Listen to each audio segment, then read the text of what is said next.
Please don't. Please, Edmund. Don't. Please just take it.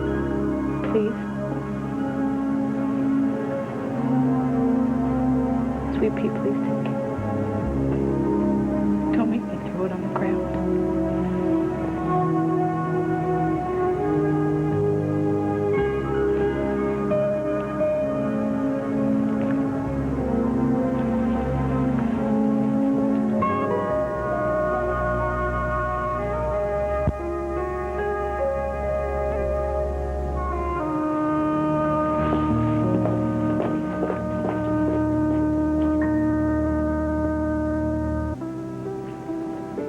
You would testify for me? I want the world to know Kendall the way we do. Very unusual. The victim testifying for the defense. We were both victims.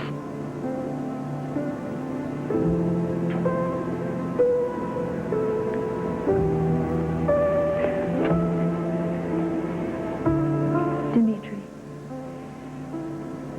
we were happy once, weren't we?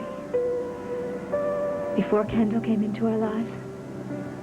I was happy for a long time after that. Happier than I've ever been or ever will.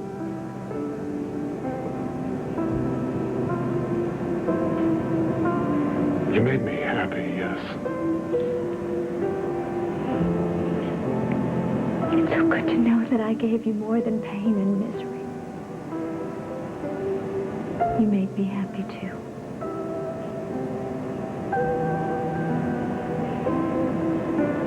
Do you ever think of our going back to the way we were?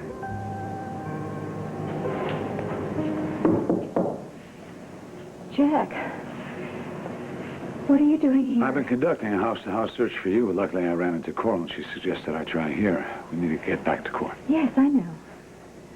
I don't think it would be a very good idea to keep them waiting. Bye. Thank you.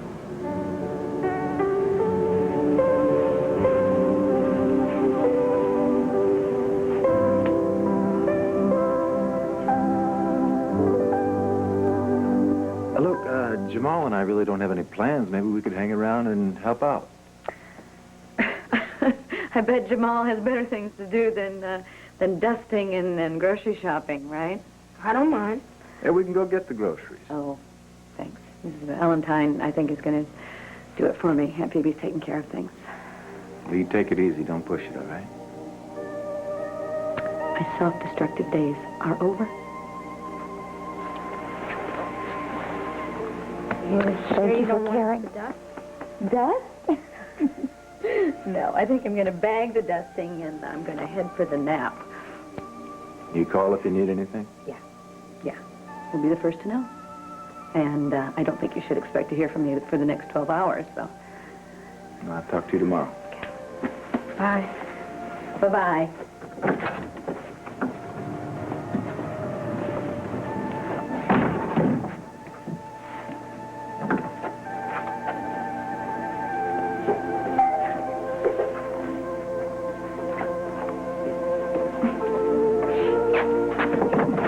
You want it?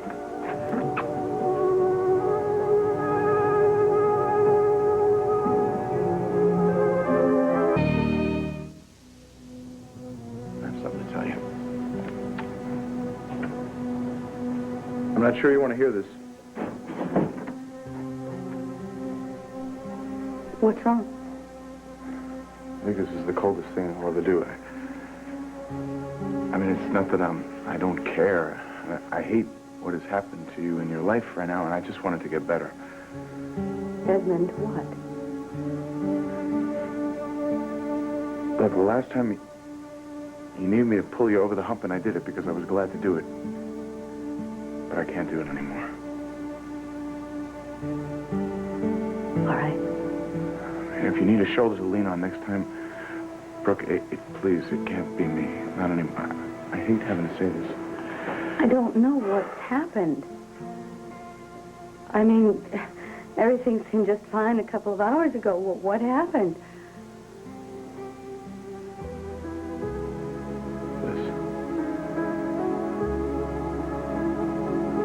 Maria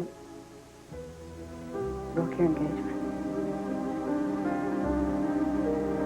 Because of me? Because of us. You and me. And it finally hit home today. Things have got to change.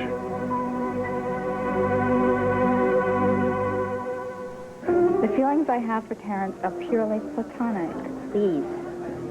It is my profession in scoping out the real deal, okay? Well, it doesn't matter how I feel about Terrence. I could have the galloping hots for him. Which you do. All right, fine. Finally, a breakthrough. So what? Nothing is going to come of it. Terrence is hopelessly attached to the vapid Texas twit. We could fix that. We? Yeah, I've been known to lend my services to various charities. Mon Dieu. An ally. What have I done to deserve this other than saving your waterlogged carcass once upon a time? Our Terrence and Julia, please, it is to gag. Better stock up on air sickness bags because they're fast. Don't forget, Julia tried to get her hooks into my Charlie, too, okay? And if I had quit as easily as you quit, they'd be attached at the hip. I just always figured you to be a contender, Taylor. I'm really shocked that you've turned into such a wimp. You know, Danny fell asleep a half an hour ago. Yeah, which means we got about 90 minutes left for the honeymoon. What do you say we sneak out the back door and check into the Valley Inn? Well, I wouldn't mind, but I think Danielle would. Yeah, maybe we could drop a few hints like douse the lights or maybe you could throw your bouquet. My bouquet? If I can just find it. No, it's up on the nightstand. Why don't you go get it while I round up the usual unmarried suspects, okay? Go ahead. Hey, everybody. I just want to, say that it's been a great party, and I want to thank everybody for showing up on Mimi's and my wedding on such short notice, But, look, before we have to wrap everything up and everybody has to go home, Mimi just wanted me to tell you that she's going to throw her bouquet. So, hey, let's get together. Let's do it. Go for it. Go for it. You know something? If you back up a little bit, there's a good chance she might lob it to you. I've already got my man. I don't need to back up anywhere. I'm going to stay right where I am.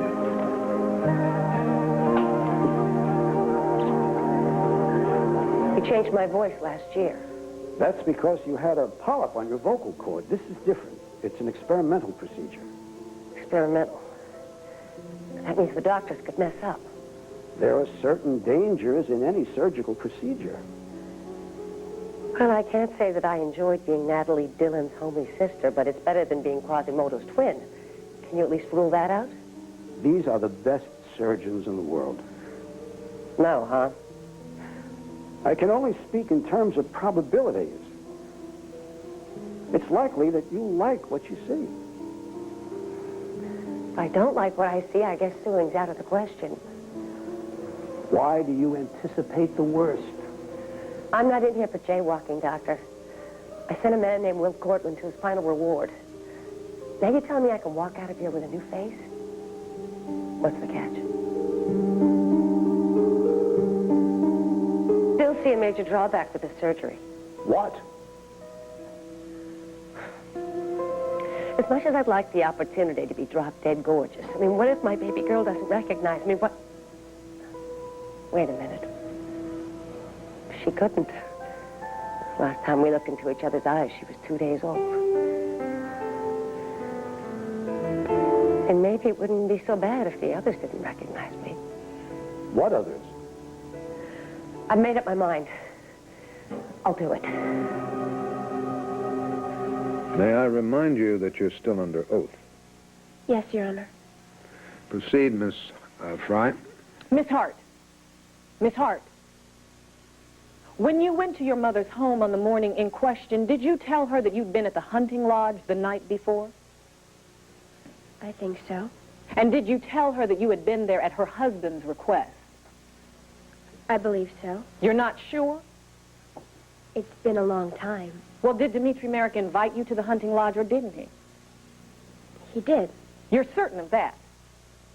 Well, no, I could be confused. I think you are confused. I have here an affidavit from the maid.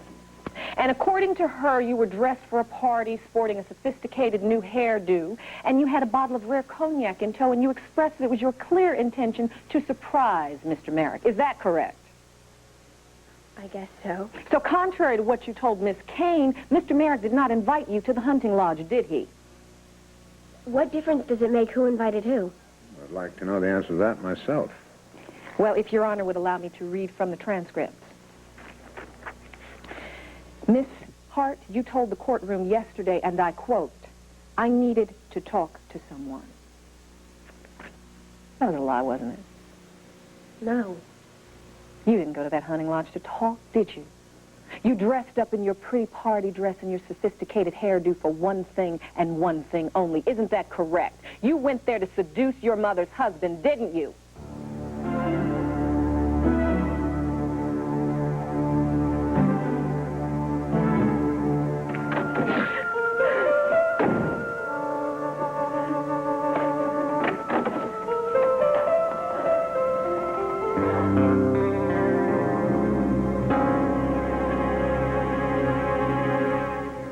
The horror of her mother's teacher?